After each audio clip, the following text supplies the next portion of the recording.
have a bag for sale. All his stuff right here. Roll call. Trustee Henderson. Here. Trustee Brady. Here. Trustee Pinkerton. Here. Trustee Wood. Mr. Bowers somewhere. Okay, he's not coming. Trustee Wood's here. Trustee Buckley. Here. Student trustee Weiss. Here. Superintendent President Ball. Here. There's no report out. We didn't vote on anything out in closed session. I just jumped out of it. Pledge of allegiance, Todd. Hand over your heart, face the beautiful flag of the United States of America, and begin. Pledge allegiance to the flag of the United States of America and to the republic for which it stands, one nation, under God, indivisible, with liberty and justice for all. There's a speech, Todd Scott. Here's the prayer. You get to be my buddy now. Tonight we are honored to have a friend to many people here in the high desert. And before I ask Pastor Kendra to come up, Pastor Kendra and her husband, Pastor Mark is dressed up next to her, do a lot for our area. And I want to take the opportunity just to read something about Pastor Kendra. Pastor Kendra Graham is a co-pastor of Abundant Living Church in the high desert. Abundant Living Church is a thriving ministry that is extremely connected in the high desert community, ministering to 400 to 500 families weekly. Their 12-year existence, they have served over 50,000 people through their compassion teams and New Hope program. From feeding those who are housing insecure to servicing individuals who are incarcerated then released, to helping youth who are on probation with individual service plans to get them on track to attend college. Abundant Living is on the move. Pastor Kendra attended Purdue University and sat on the board of directors of the state of Michigan's Toy for Tots program before she transitioned to full-time ministry. I want to say this, you have touched a lot of lives of people I know, and it's with great honor, Pastor Kendra, that you can lead us in prayer tonight. Please come forward.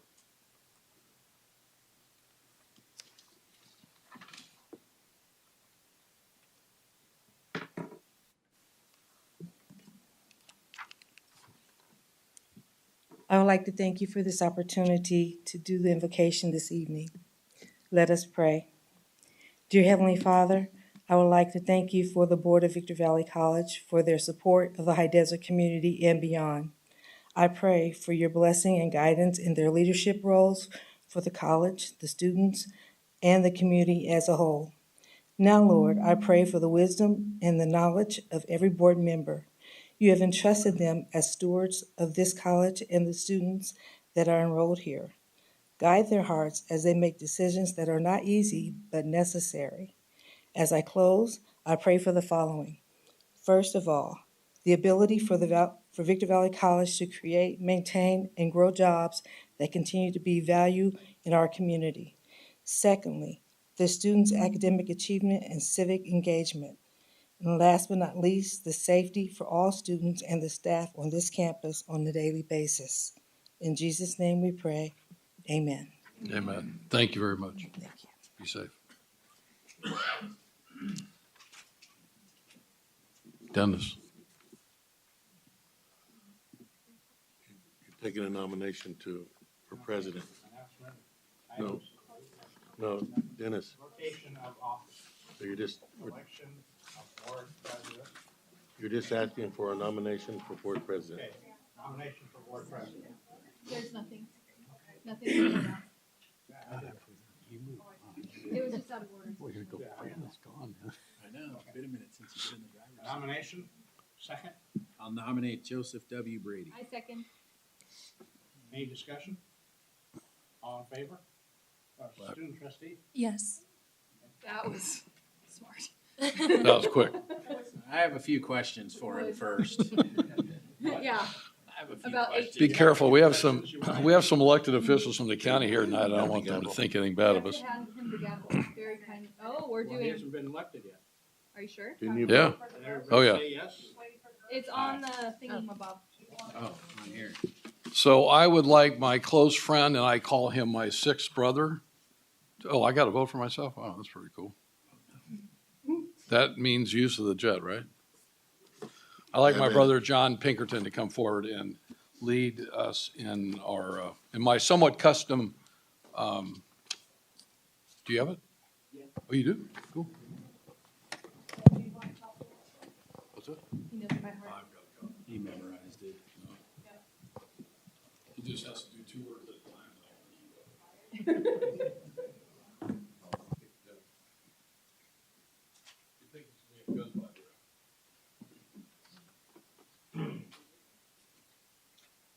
Raise your right hand and repeat after me.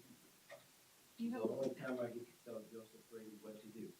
I, Joseph W. Brady, Joseph W. President, do solemnly swear do solemnly swear that I will support that I will support and defend and defend the Constitution the Constitution of the United States of the United States and the Constitution of the State of Constitution. California of the State of California against all enemies, against all enemies, foreign and domestic, foreign and domestic, that I will bear true faith that I will bear true faith and allegiance and allegiance to the Constitution of the United States to the Constitution of the United States and the Constitution of the State of and California. the Constitution of the State of California. That I take this oath, this obligation freely, I take this oath freely without any mental reservation without any mental reservation or purpose of evasion, or purpose of evasion, and that I will well and faithfully discharge and I will well and faithfully discharge the duties upon which I'm about to enter. the duties upon which I'm about to enter. It is with the deepest sense of responsibility With the deepest sense of responsibility and conviction and conviction that I assume my office that I assume my office as a trustee of the Victor Valley Community College District as a trustee of the Victor Valley Community College District and solemnly affirm and solemnly affirm that I understand my authority exists only that I understand my authority exists only when acting collectively when acting collectively with the fellow board members, with the fellow board members, and that our authority is derived from and that our authority is derived from and obliged to serve and obliged to serve the interests of our entire community. and the interests of our entire community. That I will exemplify That I will exemplify ethical behavior ethical behavior and conduct and conduct conduct that is above reproach. that is above reproach. That I will engage in an ongoing process That I will engage in an ongoing process of in-service education of in-service education and continuous improvement. and continuous improvement. That I will be prepared to participate in open, That I will be prepared to participate in open, honest, honest, and civil deliberation and civil deliberations with my colleagues, with my colleagues, both my conscience both my conscience, rather than to advance any special interest, rather than to advance any special interest, and support the decisions and support the decisions and policies and policies we make, we make, and that I will honor the division of responsibility and I will honor the division of responsibility between the board and the superintendent president between the board and the superintendent president and staff, and staff, and contribute to creating a spirit of true cooperation, and contribute to a spirit the spirit of true cooperation, and a mutually supportive and relationship a mutually supportive relationship in support of our community. in support of our community. So help me God. So help me God.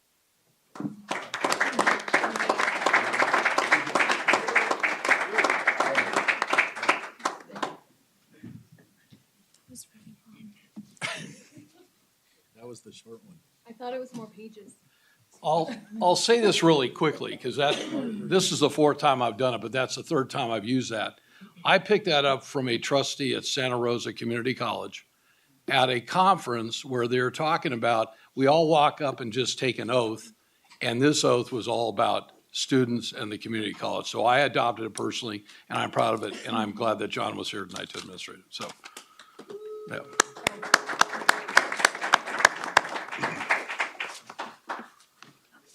Next. You're in charge You're in now. charge. Oh, Charge now. okay. So we have, Gavel. Nice. We need a motion for board vice president. Motion, Sharon Bruner. Or, Sharon who? Whoa, wow. long day. Pinkerton. Well, so we have a motion by trustee Wood and a second by trustee Henderson. All in favor? Student trustee? Yes. Yes, I'm gonna get it right all night. Okay, The challenge has been raised. the challenge has, okay. So do you have somebody favorite that you're gonna have administer your oath? Yes, I do. Is that who I think? What do you think? That guy? No, he's standing up with me. It's not that creepy guy with the cowboy hat. Wow. Yeah. You won the election.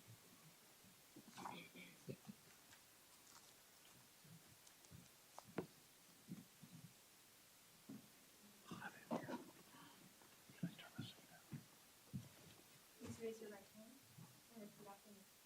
I, Sharon Pinkerton, I, Sharon Pinkerton, do solemnly swear do solemnly swear that I will support that I will support and defend the Constitution of the United States and defend the Constitution of the United States and the Constitution of the State of California and the Constitution of the State of California against all enemies, against all enemies, foreign and domestic, foreign and domestic, that I will bear that I will bear true faith and allegiance true faith and allegiance to the Constitution of the United States to the Constitution of the United States and the Constitution of the State of California, and the Constitution of the State of California, that I will take this obligation freely that I will take this obligation freely without any mental reservation without any reservation or purpose of evasion, or purpose of evasion, and that I will, and that I will, well and faithfully discharge well and faithfully discharge the duties upon the duties upon which I am about to enter.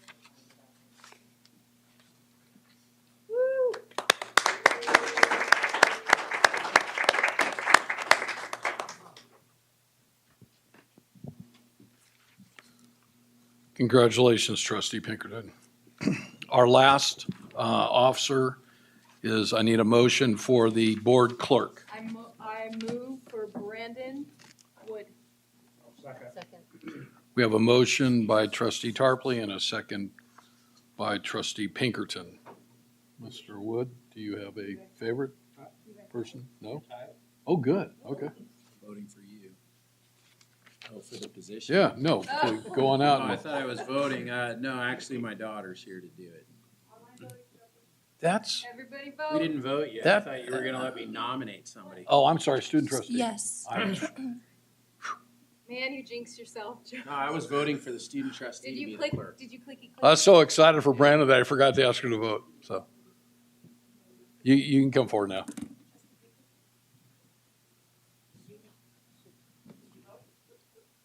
For him?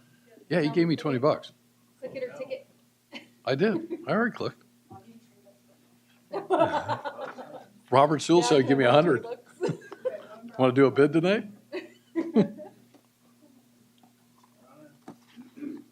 raise your right hand, repeat after me. I, Brandon Wood, I, Brandon Wood, do solemnly swear that do solemnly swear that I will support and defend the Constitution of the United States I will support and defend the Constitution of the United States and the Constitution of the State of California and the Constitution of the State of California against all enemies, foreign and domestic, that I will bear true faith and allegiance to the Constitution of the United States I will bear true faith and allegiance to the Constitution of the United States and the Constitution of the State of California,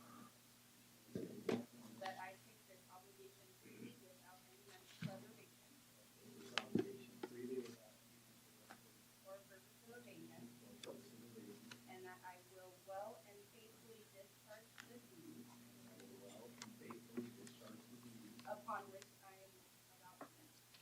upon which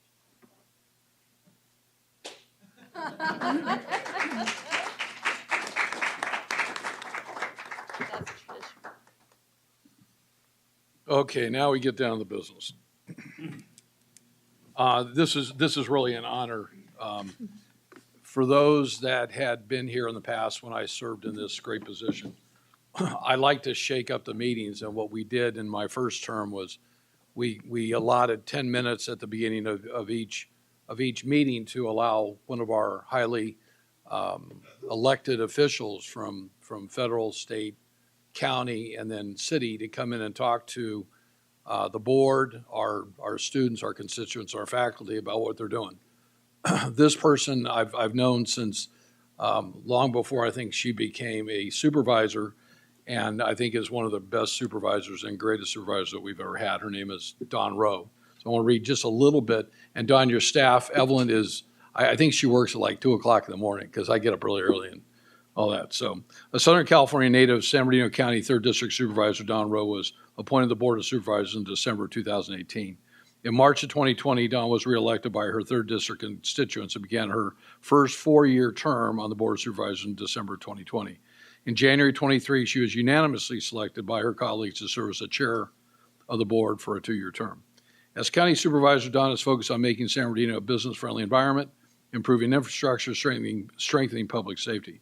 She is also an off-road enthusiast and very active in promoting recreation on public lands. Prior to joining the Board of Supervisors, Dawn served on the Yucca Valley Town Council from 2000 to 2014.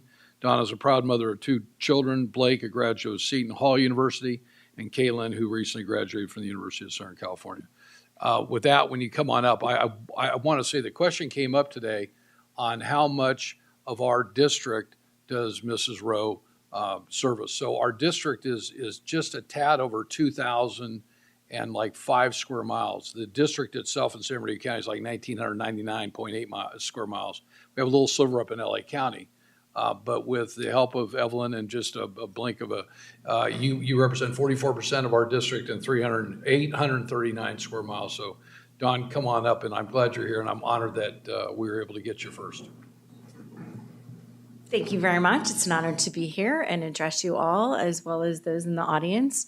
So I'm often asked, what is the role of a supervisor? Because it's not a super popular, well-known. I often tell people that it's county commissioners in other states. And so really what we do is we act as, most people are familiar with a mayor and a council. And so we are the mayor and the council for the county level. So we divide it up into 5 pieces of the county that are apportioned by population. And we each have approximately 500,000 residents that we serve. So I serve the 3rd district, which is about 10,000 square miles. It touches Arizona and Nevada, so I go out past Barstow on the 40 to Needles. I have all of the Colorado River down to Big River, the Morongo Basin, all of Johnson Valley, Lucerne Valley. I come and have all of the mountains with the exception of Wrightwood on the backside, and then Mount Baldy on the front side. And then I drop down into the valley and I have Redlands, Loma Linda, Yucaipa, Highland, Grand Terrace, parts of San Bernardino, and Colton. So it's an awful lot of territory to cover. I primarily serve and represent the unincorporated residents that do not have a mayor and a council to represent their interests at the county level. And then every 2 years, we rotate the position of the chairman of the board, much like your president rotates. And by the way, congratulations to all of the newly elected officers this evening. And so I am finishing up my first year in a role as the chairman of the board. And that role not only runs the meetings, but we represent the county outside of the county, as well as outside of the state and internationally. So when there are trade missions or partners that want to invest in San Bernardino County, the chairman of the board will make a trip to South Korea, Japan, Taiwan to discuss appropriate business interests and what we're looking to develop here. And so we partner with our businesses, with some of our academic institutions, could be language and cultural exchanges, and to further those interests. So that's sort of the role of the chairman of the board, and I will do it for 1 more year. We're chosen by our peers, and then that privilege will be handed off to the next person to serve in the role of chair. And so what I thought I would do is just to take a few minutes. My team at the county put together some interesting facts and figures that I thought I would share with you about colleges, college districts, and how we at the county serve the community colleges. So one of the youngest counties in the state is ours. 25% of our population is 18 or younger. This is preparing a pipeline for our future workers for the 21st century for career opportunities, and one of the biggest competitive advantages that we have in this county in attracting businesses and workers here is that up-and-coming youth coming out of the college age time frame. At the same time, 42% of our community college students in the state are over the age of 25. So these are adults who are looking for the opportunity and skill sets to explore new careers, which we in the community college area can give them an opportunity to do. Here in San Bernardino County, we see the partnership between our Workforce Development Department and our community colleges as an essential element in fulfilling what we call the countywide vision. It's sort of our mission statement. And one of the elements of our countywide vision is a vibrant economy with a skilled workforce that attracts employers who provide jobs that create countywide prosperity. And so our partnership with our community colleges help us fulfill that vision. And to that end, our workforce development team has an informal and formal partnership through MOUs with our community college districts in the county, making our community colleges preferred state-eligible training providers for in-demand training in our regions.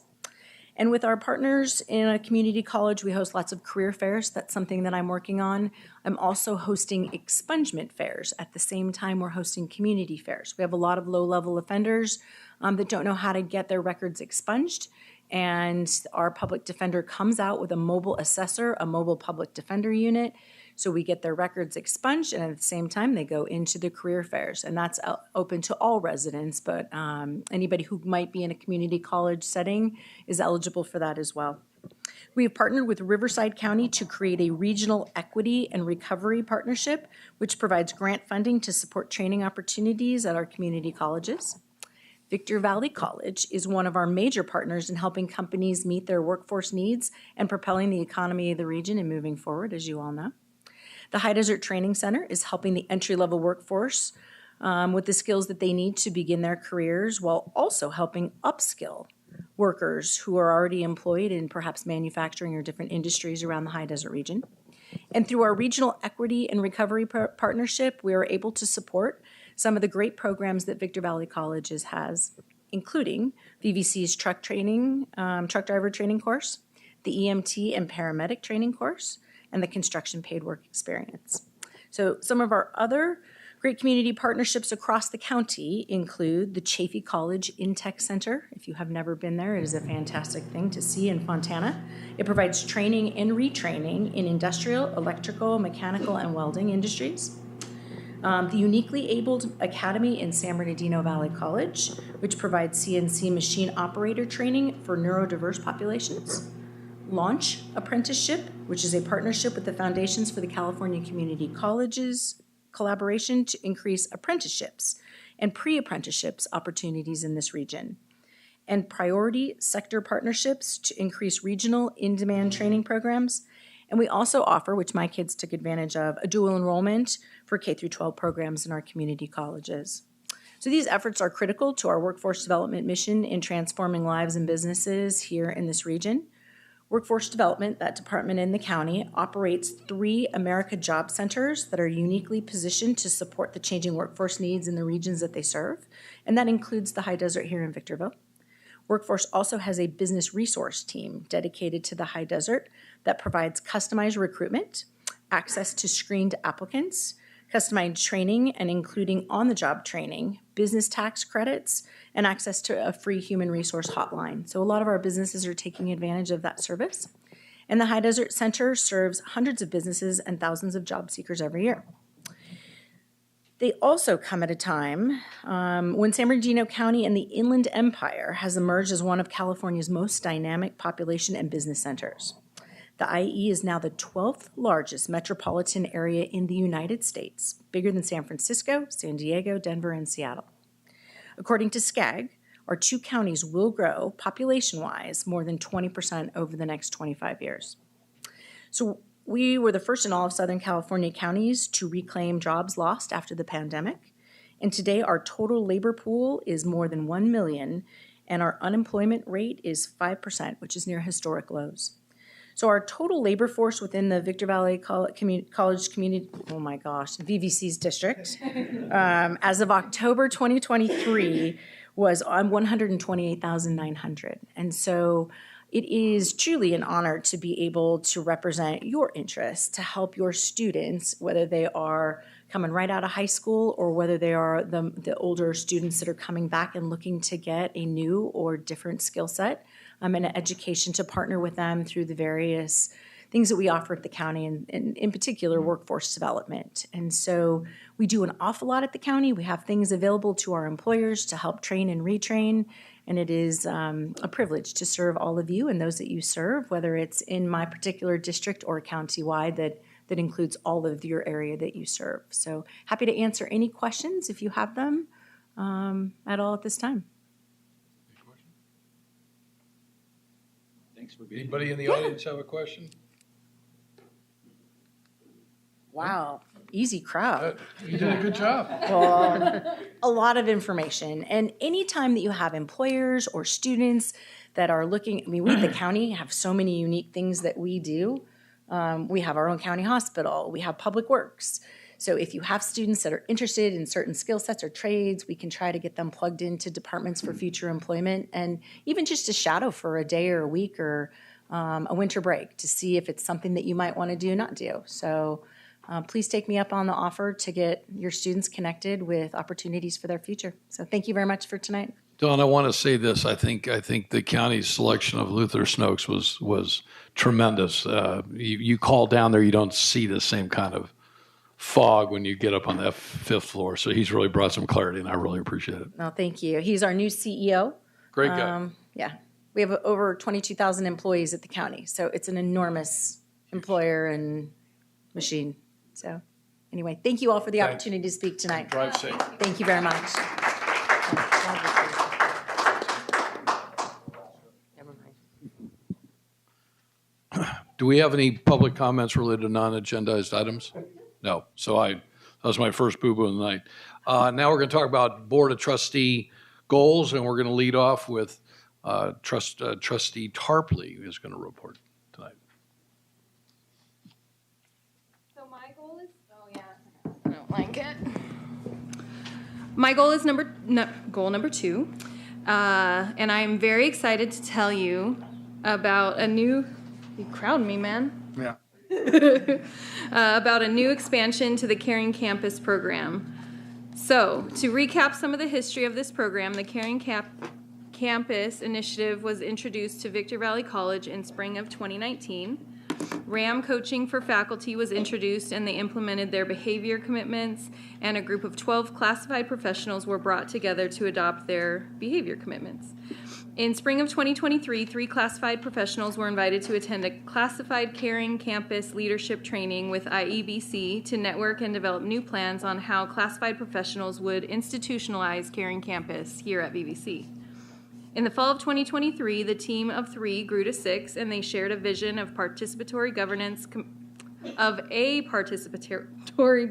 committee that would support the college in implementing practices and resources for administrators, managers, faculty, and other classified professionals to move this work to the next level. Dr. Walden has made his appointments to the committee last week. Their charge is to ensure that VVC develop a campus-wide culture of belonging and connectedness by bridging the 5-star experience and Caring Campus behavioral commitments. This committee will develop and adopt practices to support professional development, events, recognition, celebrations, and support resources for all modality experiences. Very exciting. Thank you. Thank you. Next item is board communications. At this time, the Board of Trustees will report on matters directly related to their functions as board members, i.e. attendance at conferences, professional affiliations, and community involvement. Student trustee? Yes. So I'll start with the study-a-thon and art show that happened this past week. It was a success with well over 1,000 people attending both, and ASB was there to sponsor the food. I know he's not here tonight, but Stephen Birmingham, I just wanted to say a quick goodbye to him, as he's someone who always took in the student input for our voices of this campus and our community. And congratulations to our new CIO here tonight. I attended the SSCCC conference last weekend, and it was a great experience, again, meeting new colleges and seeing how far above we are, well, ahead of them, we are, like our student trustee here gets an advisory vote when many student trustees over there don't. And I'm constantly reminded of that. And I'm very thankful for everyone here tonight who just supports the students, really. And it makes it a great community to be in. So I'm very thankful for that. And finally, Merry Christmas and Happy New Year. So that's all I have. Thank you. Wow. Trustee Henderson, Yeah, well, I don't have a whole lot to report on. did you have a good Thanksgiving? I had a great Eat a lot of Thanksgiving. food? Yeah, great Thanksgiving. I'm looking forward to a great Christmas. I got invited down to my wife's brothers down in San Diego, so we're going down there for Christmas. And then I got another lady in Anaheim that we've known for 50 years, and her husband just passed, and so we're going to spend some time with her for Christmas too. So anyway, that's Christmas for me, and I hope you all have a great Christmas. Just remember who it's for, the person we're celebrating, and have a good one, okay? And Thank you. Trustee Wood? Yes, wait, I think I turned it off. There. There we go. So a while back, I was approached by a group of court reporters at the courthouse. There's a huge court reporter shortage in the state, I think in the country. Looking for nods, thank you. Yes, in the country, about VVC starting up a court reporting program. So I've kind of facilitated meetings, tried to stay out of it. Don't want to overstep my role, but working with those court reporters who are interested in that and connecting them with the people here on campus. Tonight, I am very happy to say that we have 2 of the pioneering court reporters out in the audience. One of them will be an agenda item 15.1, and with the permission of the board, I told them we would love to have them come tonight so that we can meet them. We'll be voting on Glenora's academic equivalence later at 15.1, and with the permission of my fellow board members, I'd like to have them come up and introduce themselves. These will be our first 2 court reporting instructors unless we vote no on Glenora, which... He says that all the time.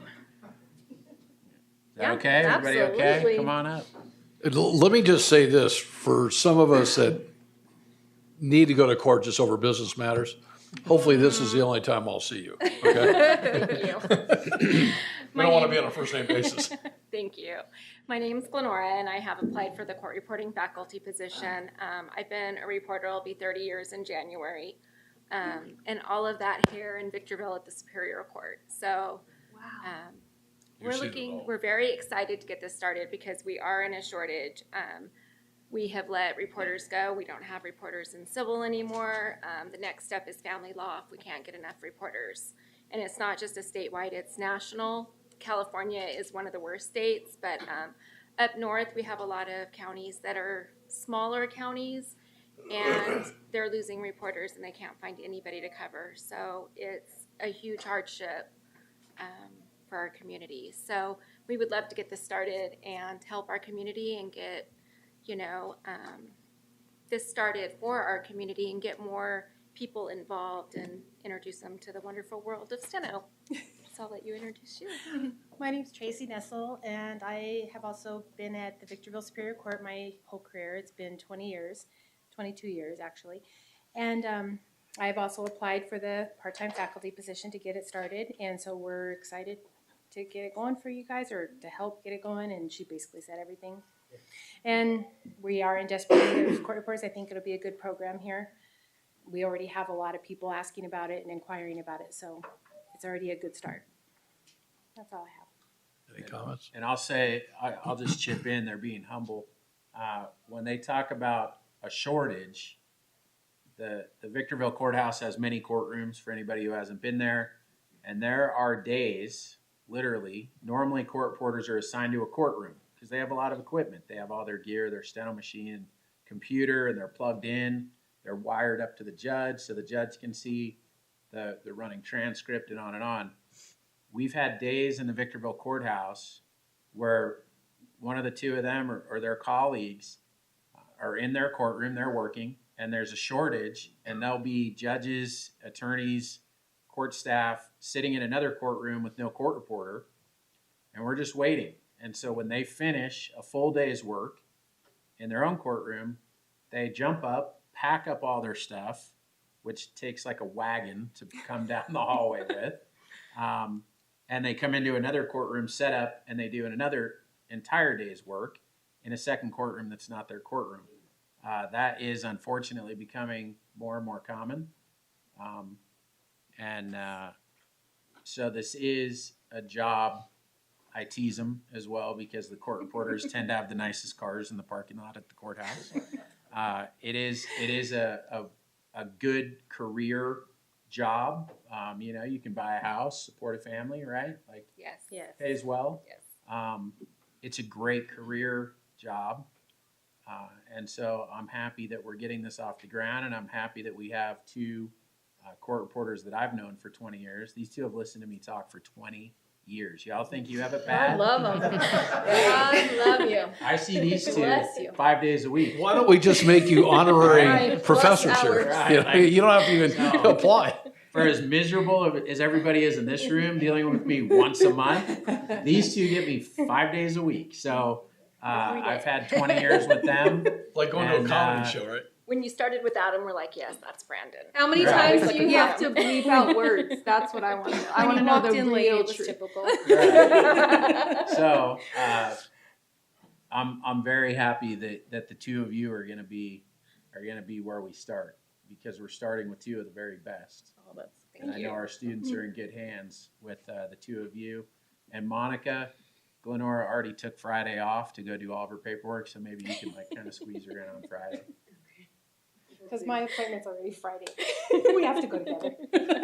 They got to go together. They travel in packs, these court reporters. So any questions? So yeah, any. Awesome. How long does it take to go through a program? Typically, like with the academics, it's about 2 years. Wow. The speed portion, in order to pass the California state exam, it's at 200 words per minute. So students, if they practice and they're dedicated, they can get out in 2 years. If they're working and life events, other things are happening, it can take a little longer. 200 words per minute? Yes. And you guys are talking way above You guys that. are talking very fast tonight, by the way. Are we? We're Yes, fast. so we were reporting you. We were looking at each other like, Yeah. he knows. Yeah, slow down, counsel. Slow down. Slow down. Yeah. Yeah. So The for court me, reporter when says slow down, Art. You don't laugh, buddy. You slow down. when I was in school, I had to work also and support myself and go through it. I started a little later in life, and it took me about 4 years to pass the test and get out, because it's kind of to build your speed. It goes at your own pace. Okay, so I ran into a retired court reporter that knew Brandon that gave me a lot of dirt on him. And she said that when she first took the test, that it was like an 8-hour long exam or something that she had to go in a room and take. Is that still the case? No. Might have been Barbie when she was chipping out of it. She might have been. When we No, that's started, back when it people was- had to walk through 9 feet of snow and go 9 Right, miles to get to backwards and school. uphill. Yeah. Uphill We and could not backwards. use computers or anything when we started. We were old school. We had the paper machines where you see the paper coming out and it almost falls, it makes a mess. It has. We had to type on typewriters. Nothing was computerized. Now we do computer aided. Everything is computerized. So as we're typing the whole trial, our judge has a screen. She sees it translates into English. So, kind of like CART, if you ever have your CART or your closed captioning on your TV and it reports what they're saying. That's not necessarily verbatim. In the courtroom, we're verbatim. So our judges can see everything we're writing, everything that goes on. If there's objections, they can rule on them because they can see everything that's being said. Well, ladies, thank you. And I'll say Excited. this. Yeah, thank you for coming up. Thank you. About 3 weeks ago, I had an opportunity to pitch the CEO of a company on the high desert. And I think he thought I was pitching him on the Antelope Valley. So the broker that connected us, this is a sad story. So he gets on the phone. I know who he is, and incredibly successful. He's looking to move a company that could have 200-300 employees. I'm 3 minutes in the conversation, and he said, Mr. Brady, where did you say you're from again? And I said, Victorville. He said, not a chance. He said, I would never get out of my car in Victorville because of your crime. Well, if any of you ever go to the courthouse, you can tell what's going on. So I appreciate Brandon. I appreciate, he was bugging staff 3 years ago about this. And this is how we're trying to connect our college to industry. So we're educating those people that need to be educated. So God bless you. And we feel bad for you. You have to put up with Brandon, but he's a great guy. And we really do love him up here. So thanks for. Thank you. Yeah. Appreciate it. And Dr. Walden will talk to you about your personal parking place out there for your car. Oh, those are some promises, Joseph. Well, they have these nice cars. Okay, so And Tracy. Jennifer, My turn? Trustee Right Tarpley, behind I you got in so green excited. sweater. Talk to her. Dr. Tarango. That's Dr. her name. Tarango.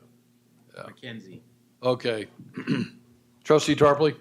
Okay, so I had the honor and the privilege. Wait, What? You're sorry, not that done? was a long time, but I also just wanted to say that I attended the art show and it was fabulous. There, okay. Good job. Sorry. That's it. That's all you attended?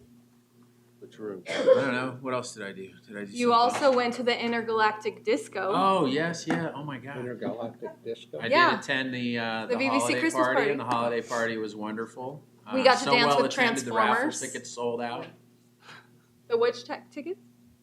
All of Raffle the tickets. Oh, the raffle tickets. You'll buy more tickets. No, great party, wonderful party. Yeah. But attended the art show though, and the art show was spectacular. Which room?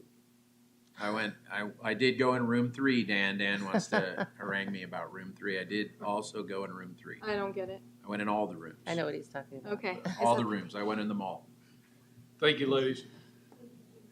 Okay, so I had the honor and the privilege of judging the winter talent competition with Dr. Walden and Tim Isbell, and it was phenomenal. It was very fun, and I learned that some of us are more judgmental than others. So between you and Dr. Walden, who's going to I win? want to let you guess. I'm taking her class. She gives all A's. All A's. Mama loves the kids. What can I do? And then I did go to the Intergalactic Disco as well and danced with the Transformers. And I just want to say your amenities committee is amazing. You guys are very, very lucky, and I hope you all partake next year so that we can have even bigger room. Is that what we're doing? We're going to have the event center. So we have endless room. It's going to be amazing. That is all. Thank you. Trustee Pinkerton. Vice President Pinkerton. It's got a good rank. Well, last month we went to the Fire Academy 60 and went to the graduation. And then Friday we also went to the art show. And apparently we served a lot of people. What was it, about 1,000? About 1,000 people on campus. Then on Saturday evening, we went to girls' basketball, and also then after that, we went to the dance, which it was phenomenal. We had a lot of talent out there. And that is about it, and I want to wish everybody a happy new year and have a wonderful Christmas. Thank you. I'll conclude and try to make this quick. Yesterday, I was able to speak briefly to Regina Brown's real estate class and stand there for 6 minutes and brag about how great Victor Valley College is and how the Valley is going to double in size in the next 20 years, and hopefully a lot of those attendees would become licensees. Did have the opportunity and privilege to attend the CCLC conference down in Indian Wells, November 16th or 18th. I'll be reporting on that over the next 3 or 4 months. But because of some of the other things that we did tonight, I didn't want to take a long time. I will say this: I went to a breakout session that was rescheduled. It was a breakout session about communications. What was interesting about it was at the last minute, Dr. Keith Curry, right, was the keynote, and I got to say, I've gone to probably 20 CCLC conferences. I've sat in 100 classes, and that was probably one of the best. Why? If you know Dr. Keith Curry, he came into Compton and took over Compton when they were broke and had no accreditation. Yep. And he's literally turned it around. He's a big man by stature, talks very clearly. There's no beating around the bush with him. He either likes you or he doesn't. But the one thing that he talked about was communications and how communications are done today. And I talked to Dan afterwards and said to him, you know, we have Robert Sewell, we have, you know, Andrew Carvella here. We've got the staff here to do, I think, what Dr. Curry's doing, and what he's doing is on steroids. And as, you know, Dr. Walden said to me, he said, you know, Keith is Keith. And I said, no, but you're, you know, Dan, you're Dan. And candidly, I think it's a great opportunity to use social media. I think there's a multitude of ways to do it. I opposed it for years in my office, and no matter where I go in Southern California and I'm at an industry event, I have people say to me, Joe, I'm watching your videos. And finally, about 3 months ago, I figured out how to get on LinkedIn. I've only got 9,200 people that watch what we do. So social media works, and I really encourage Dr. Walden to take this to the next limit. Robert, I encourage you, and Andrew. I think we have a great opportunity right now, and it was great to listen to what, you know, Dr. Curry said about where they've been and where they're going and how they do it. He's a lot more hands-on. I mean, he really loves playing with the Instagram and all that kind of stuff. But so I'll report on the balance later. Last thing, we had a great lunch last month with Dr.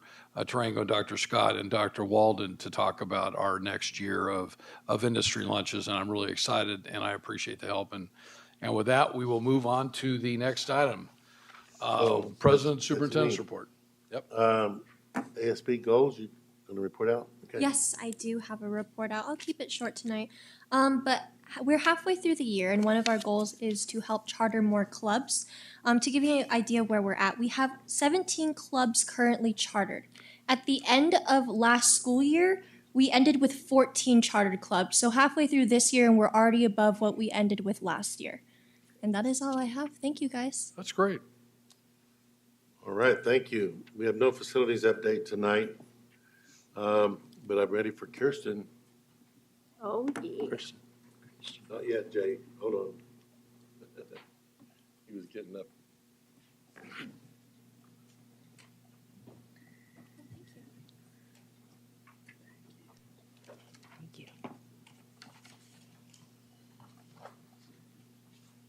Thank you. Are you like the accountant? I am. Are you like the accountant or not? I am. I kind of had that look. She had that look, you know. Yeah, I'm here about money and numbers. Yeah. So I would like to introduce Amber Watson. She is our fiscal services supervisor in the foundation, and she joined us on September 18th. Yay. She comes to us from the Lewis Center. So they're not very happy with me right now, but I'm extremely happy. So she has been involved in the audit. She jumped right in.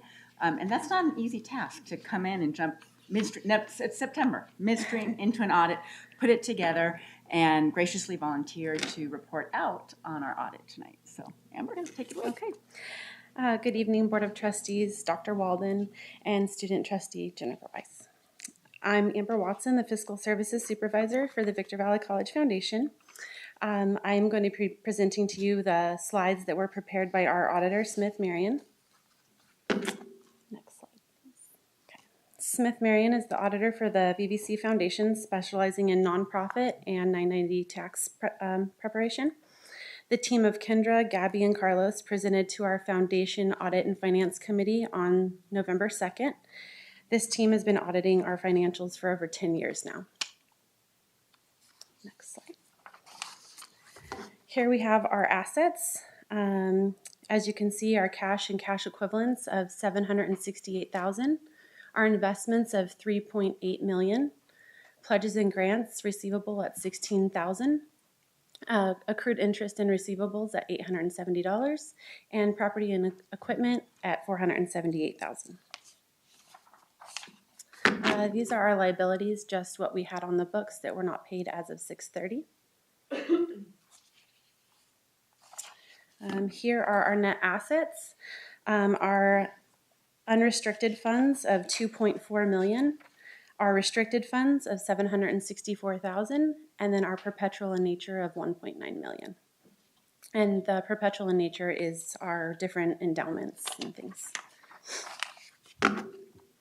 Our revenue. Here you can see the money that was made last year, and we have very generous donors here in the high desert and surrounding areas. That's at $4 million, and then our in-kind donations of $44,000. Our event and other revenue that comes from HDES and our Hall of Fame event, which I have not attended, but I'm looking forward to attending this year. Membership dues, which is President's Circle and our board members, and our net investment return of $131,000. Next slide. Here's our expenses by function. So you can see these in detailed on page 6 of the audit. It's in the packet that I gave you. So program services of $5.8 million, management and general, which could be legal fees, different, things that we need in the foundation, and our fundraising expenses of $81,000.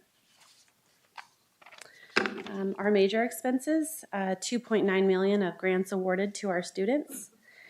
We have a land transfer of $1.8 million. So that was a 5-acre parcel that was donated back to the college for to go with the 55 acres that the college had already owned for possible campus expansion. And then scholarships of $790,000. And the Foundation Finance Committee wanted me to highlight this note. So note 10 from our auditors, $3.3 million of different grants and things don't actually run through our financials. They go directly to the college, but it was raised in efforts from the foundation. And then in commitment into our dedication to improving institutional stability and opportunities for Hispanic and low-income students, we're entering our 3rd year of the DHIS endowment. And all of the audited financials and the 2022 990 tax returns can be found on our website under the quick links. And there's my email. If you have any questions or concerns, you guys can contact me.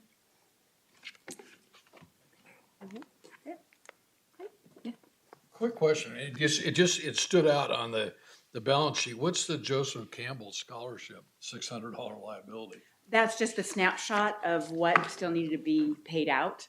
Oh, so when okay. the auditors take a snapshot, they look at everything okay. as of that date. Yeah. It's not, it can change. It can be a random No, thing. but that name, so for people that have been up here, that's like a huge name. Yeah. Yeah.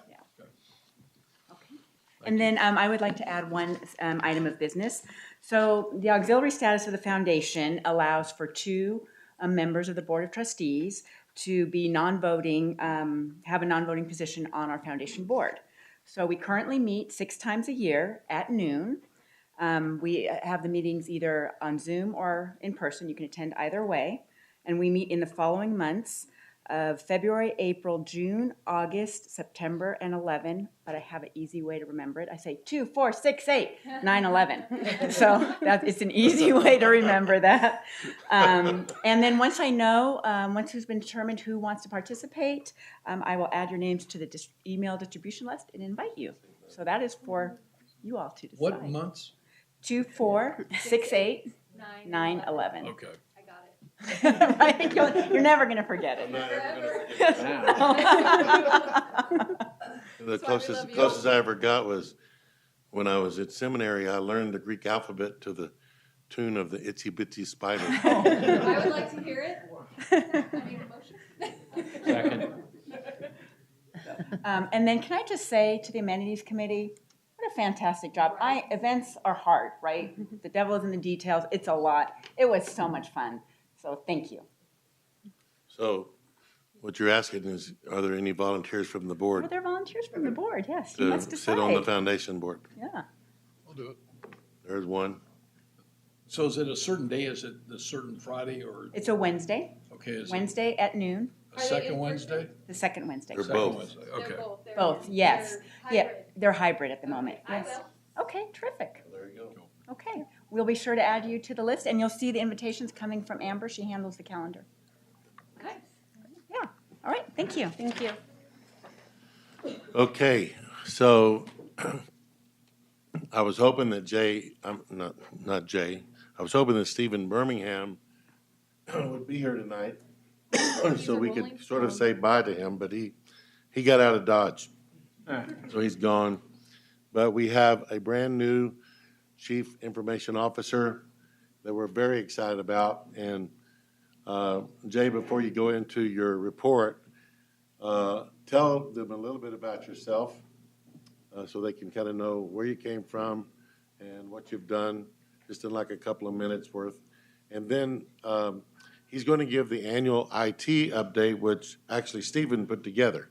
So he did a warm handoff to Jay, and Jay and his wife are going to, and their son are going to move here. Well, I don't want to steal your thunder. Just go ahead and tell for what side of the You can globe do the are you update from? too if you'd like. Yeah, go ahead. So good evening, trustees, Dr. Walden. My name is Jay Cohen, so it's pleased to meet you. This is my first opportunity to be here. Hello, everyone. I'm honored to provide an annual update to this board of what's been going on in the IT space. Do we have a presentation? Well, tell them a little bit about yourself first. It's actually on the first slide. Oh, it's on the slide. Oh, it's in the update. Well, while we're waiting for that, if you can go to the next slide, please. Thank you. Perfect. So I've been in IT for a while. You can see by the grayness in my beard. It's actually over 3 decades. The last 15 or so years of my career, however, has been really focused on ed tech. 2 years, or the prior 2 years, I worked for a company called Accelered, which provides the IT services for the University of Maryland Global Campus, which has about 85,000 concurrent online students. I owned a number of portions of that business: enterprise architecture, solution architecture, integrations, data strategy, which is really interesting because we're getting into a lot of data analysis and data-driven decision-making here. Prior to that, I worked for a small school in New England called Southern New Hampshire University. I joined them about December of 2010, when we had about 20,000 online students. When I left them, we had about 175,000 online students. I was the enterprise architect responsible for building the IT technology stack to support that massive growth. I built the student portal, which handles over 8 million hits a month.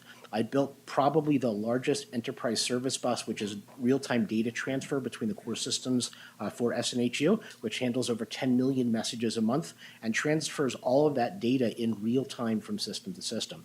This really enables us to impact the core aspect of education in my mind, which is driving student success and student retention.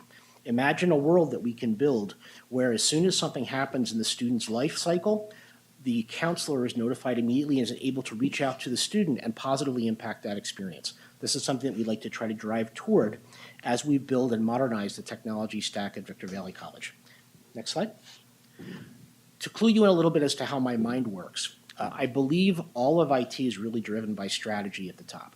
And it's interesting because there's an IT master plan that Stephen had worked on, which really works very well with the master plan that Victor Valley College has. And what we've done together in that one handoff that Dr. Walden had mentioned is to ensure that the projects that we're currently working on are driven by this core strategies of both of those different plans, which are really linked at the hip. Those strategies inform the projects that we're working on, and I have a little bit of information about some of the projects that we're working on in IT today, and that drives operations at the bottom. The last slide of what you'll see here really will sort of bring things together as to how we're trying to modernize the enterprise stack with all the different bits of technology and new technology that we're working on to really support that concept of student experience. Next slide.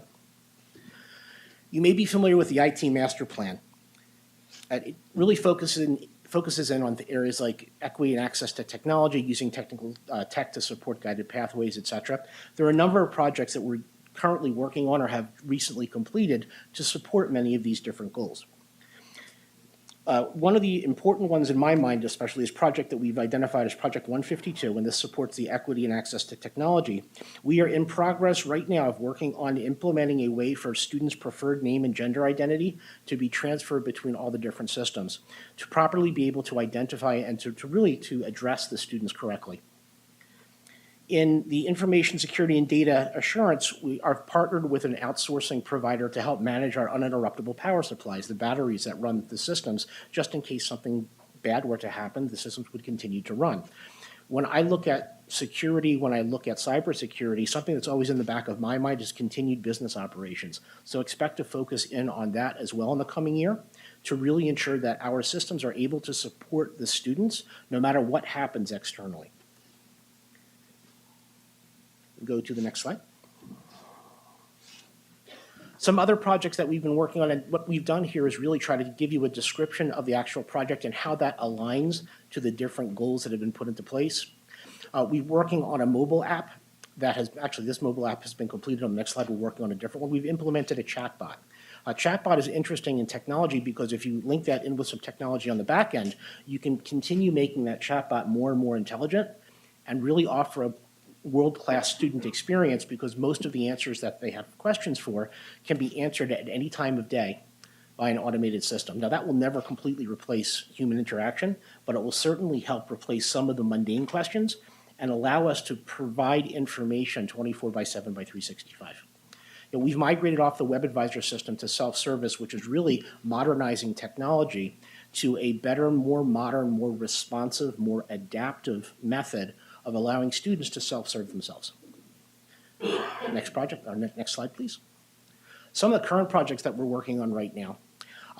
The middle one, Project 144, is really interesting. We've assessed and evaluated planetarium equipment and are looking at plans on how to potentially modernize even more so the planetarium to really bring that piece of facility, that facility, back into operation. I understand that Stephen Birmingham had actually completed an open house in there, and it was awesome, great. I'm glad to hear that. There was an issue with one of the systems that we had a technician go out and fix. So now we have access to those projectors again. And we're looking at ways that we can potentially ask for some additional funds to really bring that program back into place. Have a do-over on the presentation then? Open house. I would hope so. If we have new lenses, et cetera, it would only be right, correct? Next slide.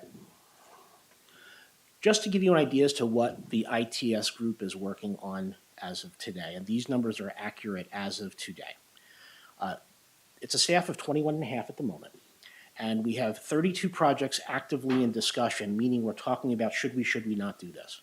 We have 8 projects in a planning phase. You know, we're planning on how to implement that different project. 0 currently pending approval because we've been able to push those through relatively quickly. And we have 13 concurrent projects in implementation. So there's 13 different projects that are live today being worked on, in addition to 44 projects in the process of closing out. That means we're making sure that proper documentation has been put into place, that the systems themselves are operating as they should be operating, and that the impact of what the project was supposed to do in the first place is actually being met. In the past 12 months, this team of 21 and a half has been able to service almost 17,000 incidents and service requests. And if you do the math, because I am a numbers guy occasionally, that's an average of about 849 requests per person in ITS. So imagine Tim in the back of the room doing 850 things per year and then replicate him 21 and a half times. Now, in reality, there's people that have actually closed over 4,000 requests, so it's not exactly identical across the board. I've closed 0. But it gives you an idea as to how much work is actually being done by this team. And if we're looking specifically at help desk or service desk requests, in the past 12 months, there have been close to 12,400 that have been closed. So the team itself is working very hard to really impact and enable the mission of Victor Valley College in supporting the student success. Next slide. Cybersecurity is something that is very near and dear to my heart, and it's something that we should constantly be focused in on. Colleges, especially community colleges, are still considered very high-value targets. We are very successful and fortunate, knock on wood, that no successful attacks have happened at Victor Valley College, but I'm going to say yet, because the impact of the hackers, the crackers, the folks out there who are trying to do untoward things will be felt at some point by pretty much every entity in the world. We need to be prepared for it. I worked with a very wise gentleman at Accelerad who coined the phrase, we must be correct 100% of the time in cybersecurity. The cyber criminals only need to be correct once. So we have to be ever vigilant and ever look at changing how we are protecting our systems and educating our folks to ensure that they understand when a phishing email comes in not to click on that link. And I promise I give you that last slide, which really starts to bring together a concept. Click, thank you. It's a cyclable one. You have to Okay, so the concept here is really we're building a house in my mind. Infrastructure, which is the core systems themselves, lays across the bottom, is the foundation that we've been working on quite a bit, and Stephen's been working on quite a bit since he's been here in an interim position. On top of that is enterprise integration and shared services, ways that we are able to share information from system to system and person to person to ensure that we can drive success and drive impact positively to the students. The real big pillars of what we've been implementing, because in addition to those 155 different projects I had mentioned before, you should be aware that we are currently working on modernizing many of the core platforms. We're moving the colleague system that is currently on-premise to a software as a service solution. We're migrating into CRM Advise, in addition to Ellucian Recruit, some systems that will enable us to better keep in touch with our students and better keep track of what's happening. The learning management system that we're using right now, Canvas, is already quite modern. But we're also looking at the HCM systems, human capital management, to see how we can best utilize colleague in addition to Financial 2000 to ensure that we're able to drive success and drive the ability of the staff and faculty to really do what needs to happen. On top of that, we need reliable data and reliable analytics to be able to look at that data, because that's the only way we're able to look at data-driven decision-making and ensure that we're making the right decisions based on the right data to properly look at strategy for how we can continue impacting the student success. All of those different things support the student, which is always at the top on the roof. And this is the way that I typically approach IT in organizations such as this one. I will tell you, I'm very, very excited. My wife, Sharina, and my son, Malachi, are also very excited to come join me down in Victorville in the next couple months. If you're German Shepherd fans, I have 2 German Shepherds too, and bring them in to meet you. They're very cute puppies. They're about 85 pounds apiece, but they're still cute in my mind. But honestly, it's an honor and pleasure to have been selected as the next CIO for Victor Valley College. I look forward to working with all of you. Please consider this an open invite. I will absolutely continue what Stephen's been doing. I love the fact that he involved the students in these decisions and these plans. I absolutely want to do that as well. All right, and I invite anyone, if you have any questions, if you have any time, if you have an idea as to how ITS could potentially perform their functions better to make your jobs easier, I have an open door policy. It's j.cohen@vvc.edu. Thank you. Wow. Mr. Cohen, I assure you that this school has one of the most active ASBs of any community private college university in the country, and I guarantee you that you'll have visitors from our student ASB probably tomorrow morning. So, yeah. No, they're very active, and you gave a great. I'm excited. Welcome. So thank you, Jay, and it's good to have you on board. My final comments, first of all, I attended the same conference as Trustee Brady, and also was in the session that Dr. Keith Curry was speaking on the use of social media, which at the end I did speak, but Trustee Brady left before I spoke. And so my point to the room was that my friend Keith is very, very techie and social media bug. I mean, he is so into it. Me, I don't even know how to post on Facebook very good. Sometimes I think I post and I didn't post. I don't usually respond. I'm a terrible Facebook friend. So, it's just really bad. That's why we pay attention to women. So that's the difference between Keith and I. That's one of the differences between Keith and I. So I'm not a hands-on social media person. But what I said to the room was that it doesn't matter. The world is a social media world. You can't get it. We cannot do what we need to do as a higher ed institution without really maximizing the use of social media. So you have to invest. If it's not your thing, you got to invest in people who can do that work. And so I mentioned that we have Robert, and I mentioned that we have Andrew. I mentioned also that we also use consultants to do our social media blast. But one of the things that was a takeaway to me, because the Pinkertons caught me coming out, And, John, he says, well, what was your takeaway? So I did have a takeaway, and the takeaway was Keith had recommended that the board, he said, your board needs to know from time to time, you should report out on how well you're doing with your social media.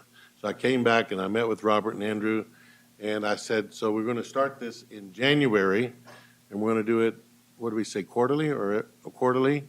We're going to provide a report every 3 months to the board on what hits we got, like on TikTok or, Spotify or, well, I don't know what all there is out there. Don't ask me for the names. I don't know anything. No. Hulu? No. No, that's Getting worse. Oh. Okay. So I'm not the guy on that, but they're the guy, and we pay to have it done. Keith goes every Sunday for 2 hours and does nothing but that. But anyway, that's him. And you're right. I'm Dan, he's Keith, and this is my way. And I'll tell you, I think your board would say we'd rather have you than him. Well, he's pretty good. I'll tell you what. But I'm glad to be here. Don't get rid of me. At least not yet. So the last thing I'm going to share, I had it up on my phone. So last year, let me give you a little bit of history. It's not going to take but a couple of minutes, but you're going to like this. So in the COVID years, we were taking advantage of the emergency conditions allowance, which allowed us to use our FTS that we generated in the 1920 year, which is the year before COVID hit. Okay? So in the 1920 year, we generated about 9,600 FTES. And even though COVID hit in the latter part of that academic year, in the spring of 20, we were allowed to keep all the students we had on the roll, even though they left us. We were allowed to keep them on the roll as emergency drops and emergency withdrawals and collect FTS on it. Normally, emergency withdrawal, you don't collect any FTS, but the state allowed us to do that. So that gave us sort of a baseline of 9,600. So for every year, we were using that, taking advantage of the emergency conditions allowance. But in 22-23, we opted out of COVID protection, and we generated 10,596 FTES. That's the final calc, the final calculation that was finished in October. And so now I have just reported to the Deputy Chancellor of Finance of the California Community Colleges, because she asked me for a projection, because we're one of the only colleges growing, and she said, I can get your money, but I can get it from different pots. Because I was telling her we can't afford a bunch of unfunded FTES. We need to collect so we can pay all the faculty we're hiring and all this kind of thing. And she said, oh no, don't hold back. Just keep growing, go full speed ahead. But send me in late November, early December, the number you projected. So I had Todd and Mackenzie and Jenny Moran's staff. They worked for several weeks on this, and right now, what we are projecting is to grow by the end of when we report our P2 in the summer of 2024, this year, 13,500 FTES. Oh, wow. We grew 27% last year. We're projecting at a minimum of 25.5% growth this year. And so I told her 13,500. We may not get quite there. I mean, the most conservative number we had, I mean, if you really kind of, don't want to cheat death or anything like that, was more around 12,600, something like that. But I wanted to make sure there was enough money on the table so that if we come in higher, that we would be funded, that the money would be there. So that's just some really fantastic news that we're excited about, and I hope you're excited about it. We're a middle college now, and we just are waiting for it to show up in the bank because we haven't yet got there. But John's telling me we'll probably see it around February or so. So even though the recalc's been done, we should get that check and or it show up in the. It doesn't come as a check, but I won't go into all that. It's a giant check. It'll be a lot of money. Giant one. It'll be some good money to. Missed opportunity. Okay, so that is the conclusion of my report. Amazing news. Yes. Trustee Pinkerton, do you remember when you said, would we ever get to 10,000? I didn't say it quite like that. Well, but close, right? So, John, is a check in the mail? That's what we always tell people, and they now say you can wire it. So, we introduced during my first term, we call it technology break. I'm going to call it 10-minute technology break. In 10 minutes, I'll hit the gavel and we'll start again. Thank you.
Oh, my God. That got all over me. I had to wash it off.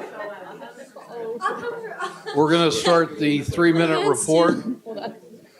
Do we have the Academic Senate here tonight? Nope. AFT part-time? No. ASB? Yes. It's all yours. Okay, where will I start? So this month we have 2 RAMs that have come out. One is the December edition. The other is the Best of 2023 edition. Everyone up here should have a copy of both. I wanted to say thank you to everyone who helped contribute to the Lights of Love this year.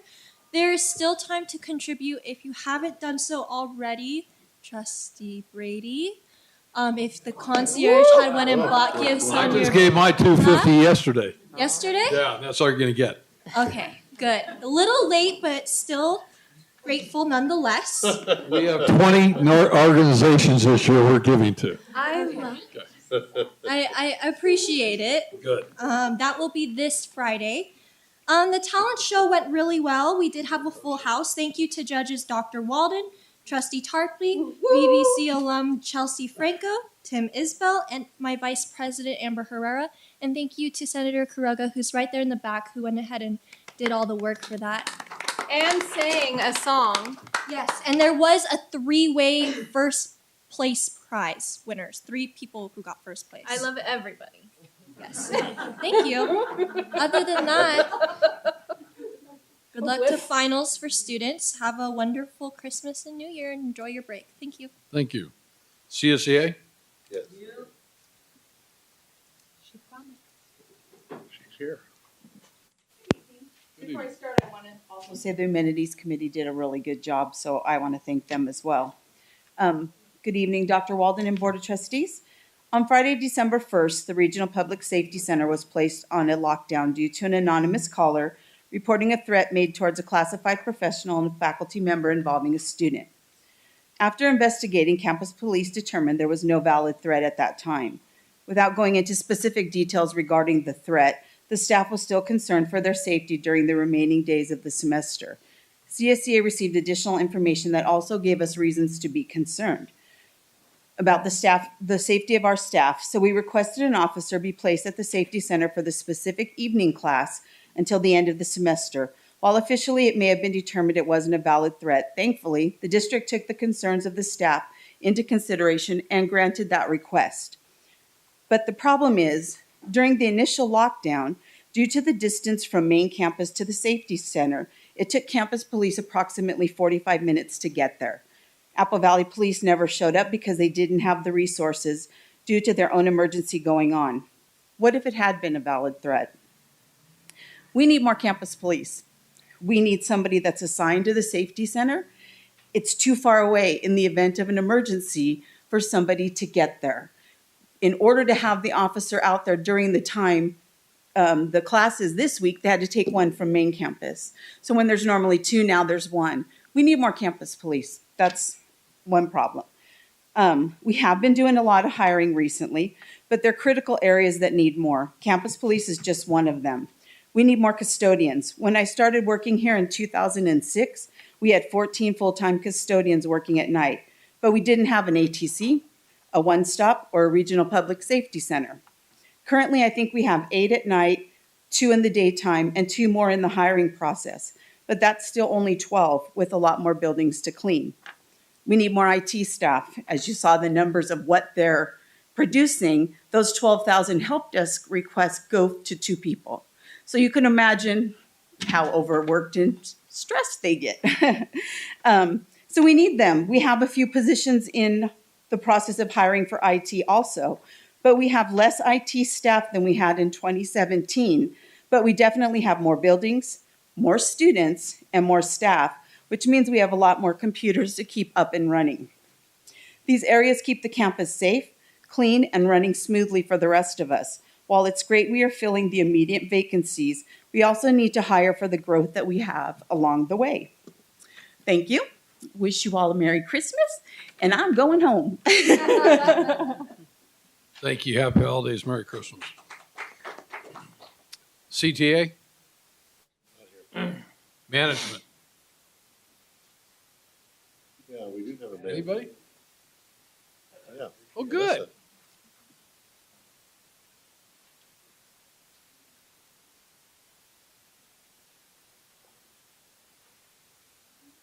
Got it, Tim? Good.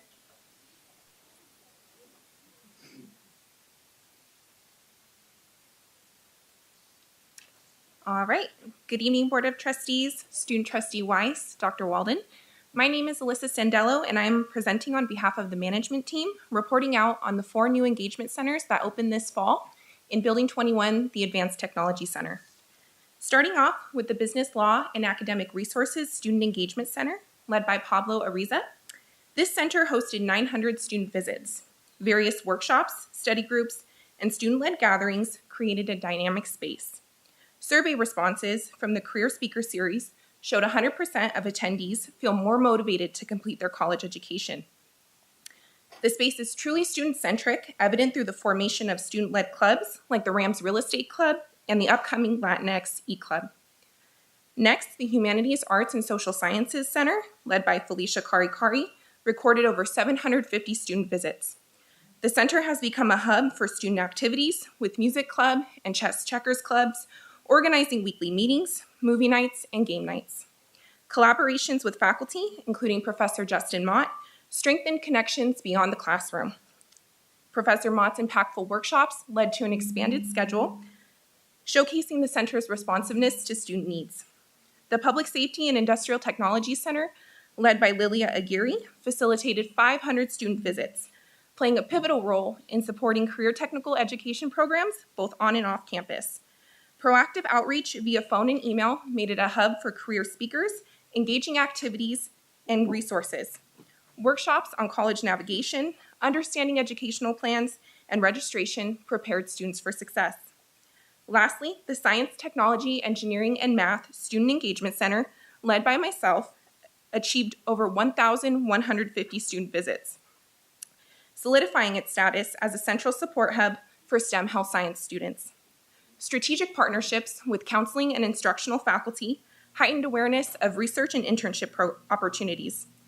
The newly launched Math Engineering Science Achievement Program that lives in the space aims to empower underrepresented students majoring in calculus-based STEM fields. Additionally, the 5 STEM-specific student clubs meeting in the space has further fostered peer-to-peer connections. Across all 4 centers, Engagement Center counselors enhanced ties with Transfer Center counselor Stephanie Briano, providing support at UC CSU transfer support workshops to aid students in meeting the November 30th application deadline. Recent installations of smartboards and computers in the spaces are actively used by students, and the popular whiteboard tables contribute to a positive environment. In conclusion, these engagement centers are not merely physical spaces, but vibrant communities that actively promote student success, engagement, and sense of belonging. We eagerly anticipate continued growth, building relationships with more faculty, staff, and students, and further informing students about the manifold benefits of these innovative centers. Thank you. Thank you. 3 minutes. Right down to, you had 12 seconds left over. Public comment announcement relative to consent agenda items. The complete written request to address the board shall be submitted before the beginning of the open session portion of the meeting. This is the opportunity for the public to speak to the board on any consent agenda items. Public comments are limited to 3 minutes per individual, total of 15 minutes per topic. Speakers will be timed electronically, and all speakers will be called to the podium to speak on the appropriate time to address the board. Only those items, only those that have been recognized by the board president will be permitted to speak. Actually, I am one item, I think, ahead, because we have, no, it goes into consent. I'm sorry. Let me get back to the consent agenda. Consent agenda. All matters listed on our consent agenda are considered by the board of trustees to be routine and have been approved by the superintendent, board president, board policy 2430. There will be no separate discussion on these items prior to the time the board votes on them unless a board member requests a specific item to be removed from the consent agenda for discussion and separate vote. Public comment on consent items from anyone completing a card will be heard prior to the board's vote on the consent agenda. Do we have any? No? Do we have a motion on the consent agenda? Motion? Do we Second? have a second? We have a motion by Tarpley and a second by Henderson. Student trustee? Yes.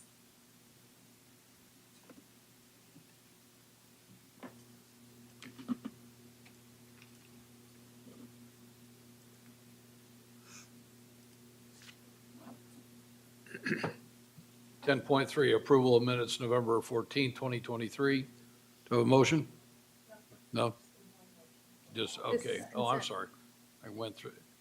I clicked through. I clicked the wrong number. Okay.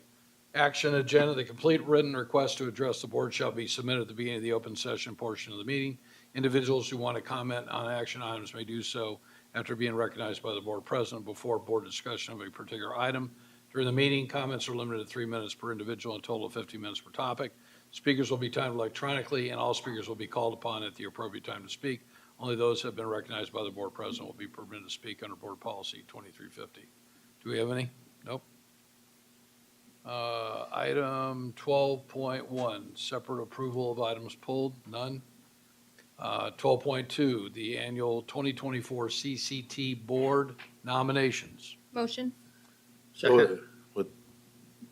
Yeah, go ahead. You have a second? Mm-hmm. Henderson? So we have trustee Tarpley and trustee Henderson. So what this is, and Michelle, I think I have it right. This is them deciding if one of them wants to run, right?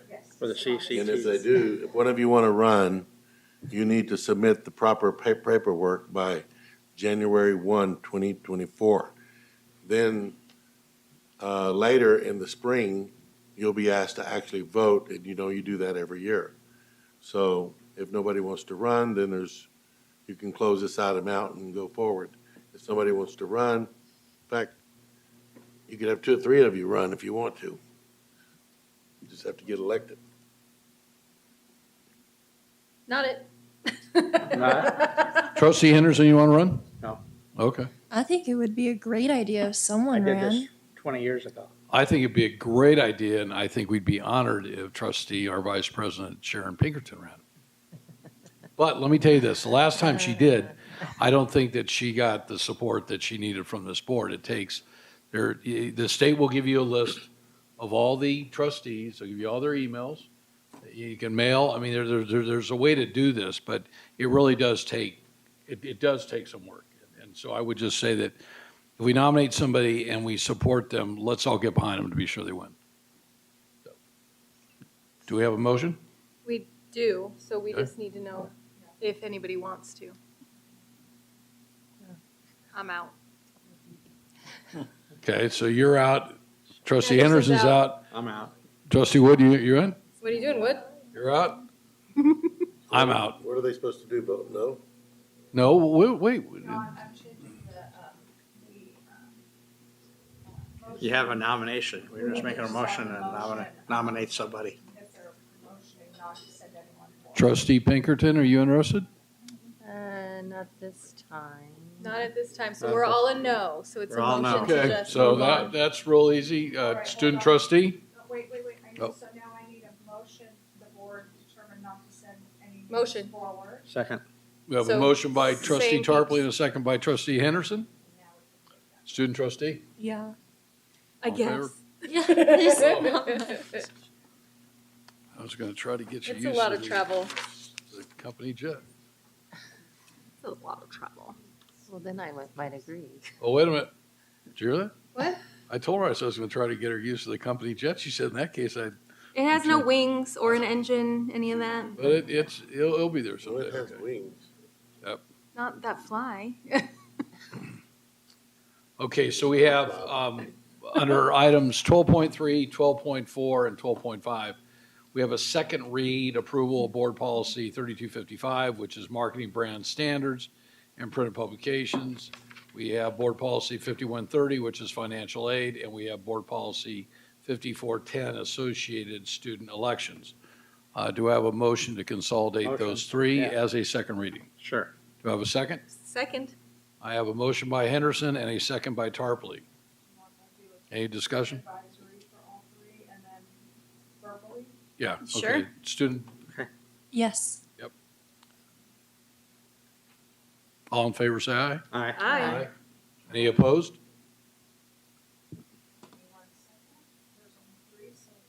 Take your time. Oh, here's the one that, Foundation. money. We have to wait for her. Oh.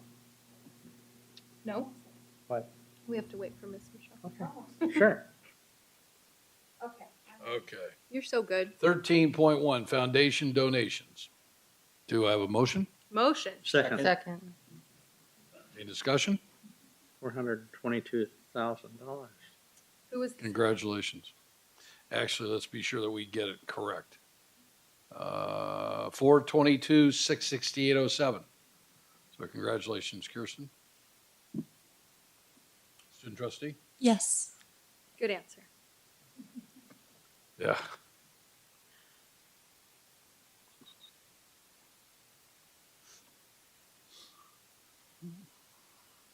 Uh, 14.1 CARES Act, Employee Retention Tax Credit Program Services Agreement with CWDL. Do I have a motion? Motion. Second.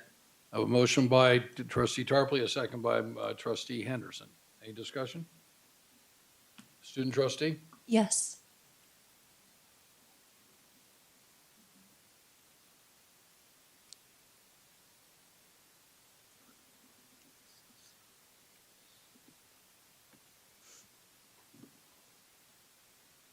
So Dr. Walden, on 15, 1, 2, 3, and 4, should we do that? No, should we do 15, 1, 2? Do each of those separately. Okay. So 15.1, we have academic equivalency for Glenora Melendez? Motion. Melendez. Second. So I have a motion by Wood. trustee Woods, a second by trustee Tarpley. Any discussion? None. So that was for the court reporting. Yeah. Okay. Resounding. yes. Student trustee? Yes. I'm batting 100, right? Cool.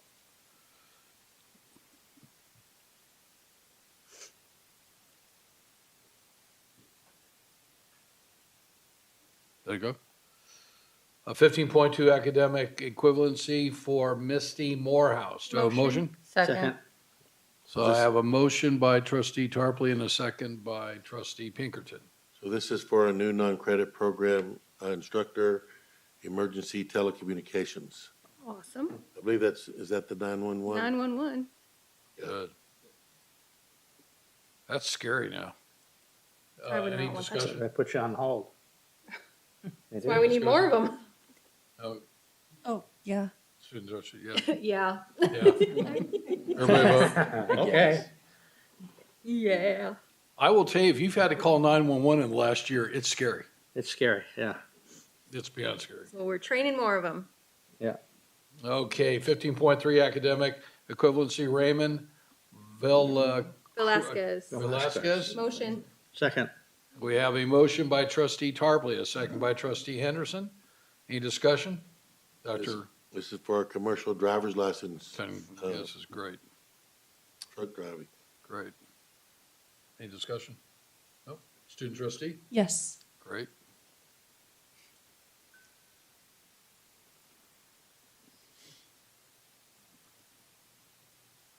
$15.4 non-classified short-term employees. Motion. I have a motion. Second. I have a motion by Tarpley and a second by Henderson. Any discussion? Dr. Walden? Any info? This is on, 15.4 non-classified. Oh, no. There's an this is- attachment of list. you a get that of list every names. month, Yep. Student trustee? Yes. Great.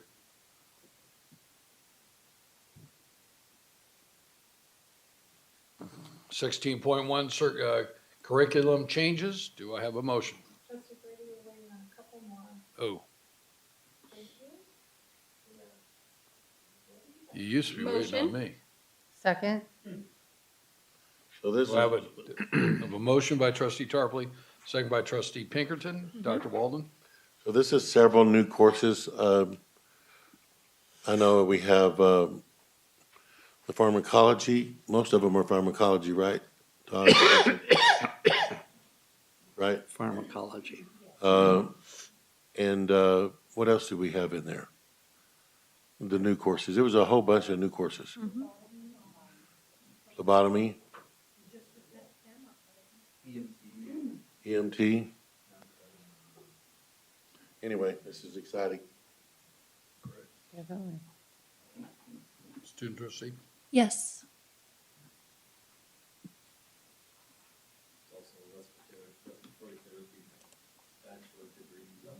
Whoop, whoop. 16.2, continued funding application for fiscal year 2024-2025, California Department of Social Services, CDSS/CCTR. Do I have a motion? Motion. Second. I have a motion by trustee Tarpley and a second by trustee Henderson. Any discussion? $853,000 income to the district. I believe this is for child development. Great. Congrats. Any discussion? Student trustee? Yes.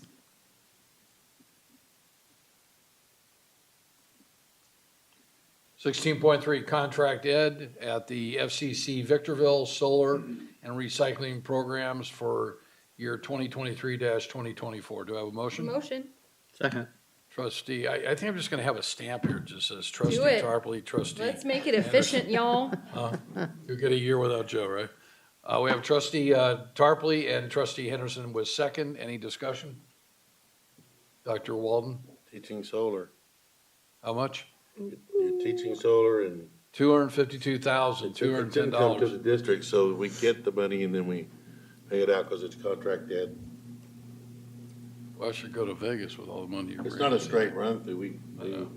We try to do contract ed where there's 50% that stays in the district. Good. 16.4, independent contractor agreement, municipal emergency services. What? You good? Oh, I missed. I got You it got there, yeah. It's Did a you yes. wink at her or give her a thumbs up? Yeah, both. Wow. Always. So I'm gonna bat 98% tonight, right? Yeah, unfortunately. Well, I won't get a contract like Shatani, but, oh well. Okay, independent contractor agreement, municipal emergency services. Do I have a motion? Motion. Second. So a motion by trustee Tarpley and a motion second by trustee Pinkerton. Dr. Walden? This is being paid for out of Strong Workforce and is for our fire technology program. $180,154.89. Student trustee? Yes. I won't forget again.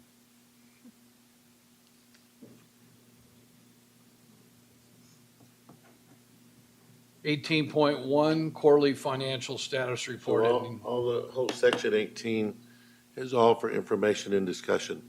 And I believe there's 8 new board policies here. We got them First emailed. read. I need a motion. Let's take a motion. Well, we need to vote on 18. Mm-mm. Huh? No, you don't Don't need vote on This any is of this. information for next Okay, month. all right. The quarterly financial, it's just a report out. Okay. So we are down to Adjournment. motion? Motion.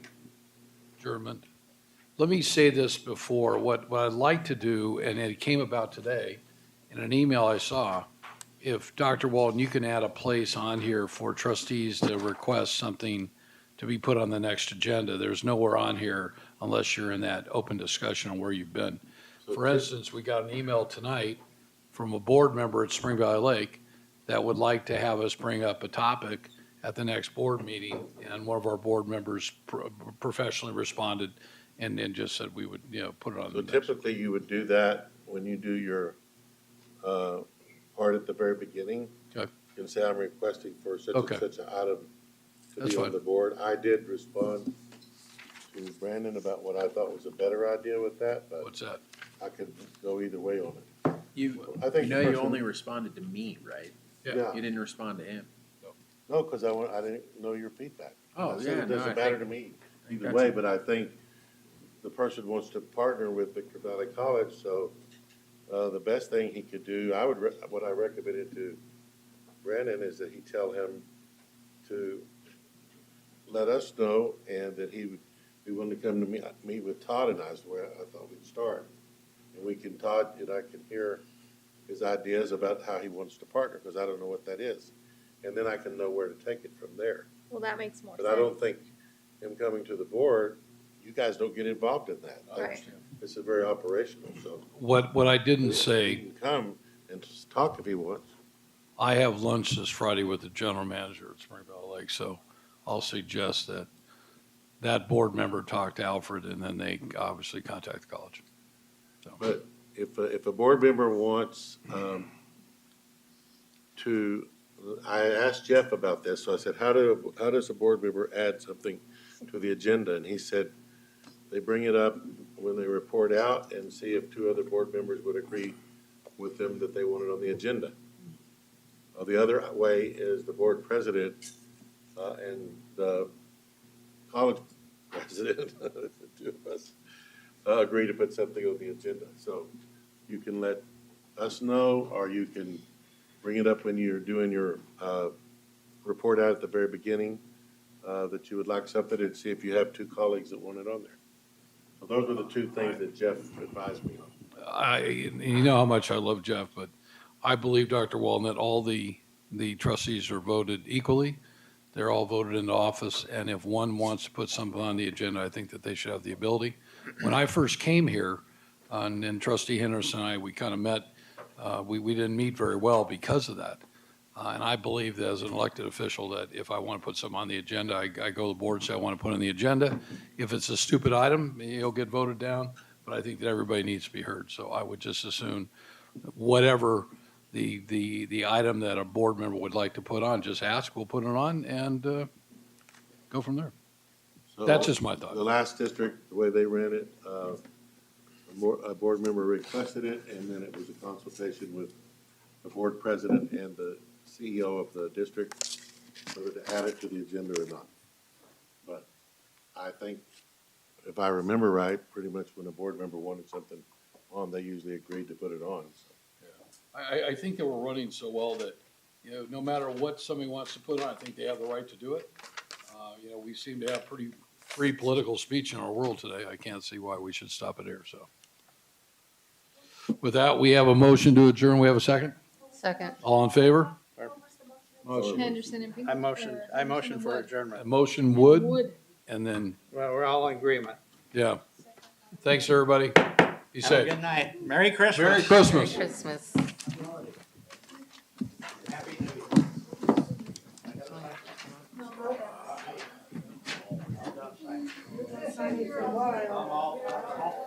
Year.